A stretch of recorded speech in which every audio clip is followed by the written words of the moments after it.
Macmillan Audio presents The Sun Walks Down by Fiona McFarlane, narrated for you by Emma Jones.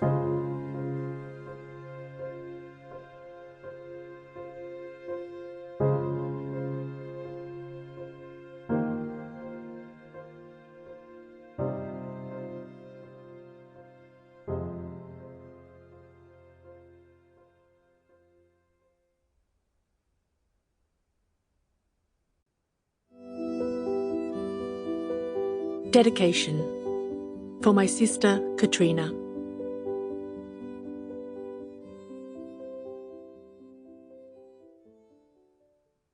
Three cheers for the flag, the emblem of civic and religious liberty, and may it be a sign to the natives that the dawn of liberty, civilization, and Christianity is about to break upon them.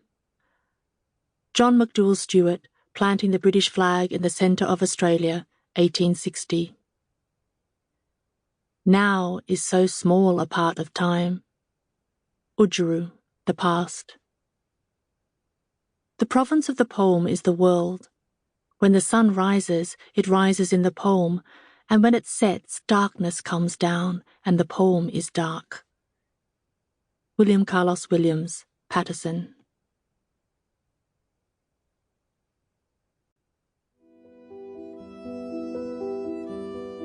Author's note.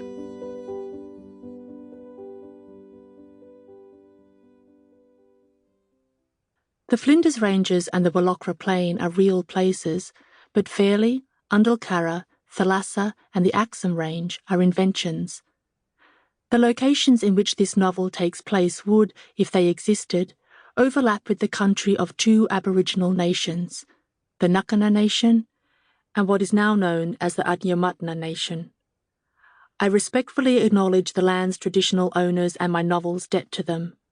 Sovereignty of this land has never been ceded and never will be. The Colony of South Australia, September 1883. The boy met a god by the hollow tree.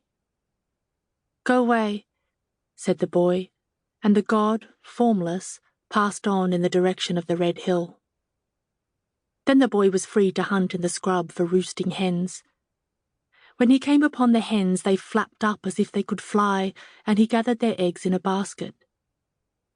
The boy was 6 years old and thin, with a vivid, pointed face.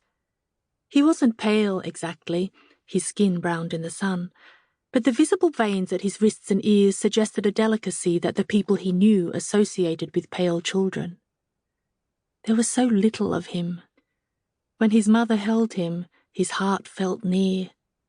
Light hair lifting in the briefest wind. And not so delicate, in fact. A strong boy, a good runner. The name people called him was Denny, and he answered to it. The boy was gentle as he settled the eggs in the basket. Then his mother wanted him close. He knew this, even though she hadn't called his name. Nobody had ever told him about his mother's deafness. She was simply his mother, which meant she heard little and spoke less. But the boy knew when she wanted him to go to her. She had finished hanging the sheets on the line behind the house, and the boy went to give her the basket of eggs. She took it, bent down to him, and pressed her face against his neck. Today she belonged to him entirely. All his sisters were at a wedding in town, and his father was out planting parsnips. The boy and his mam were alone and loving among the sheets.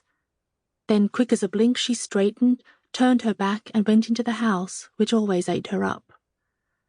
The boy, following, wanted to help her churn the butter, but she made him put his boots on, she laced them tight, and she sent him out with a sack to gather grass and bark and twigs. He liked to collect things for the fire, and he liked to please her.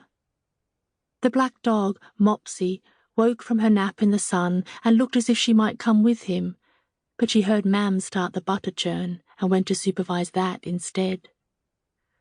The boy walked away from the Red Hill, although it was from behind the hill that his sisters would come home from town.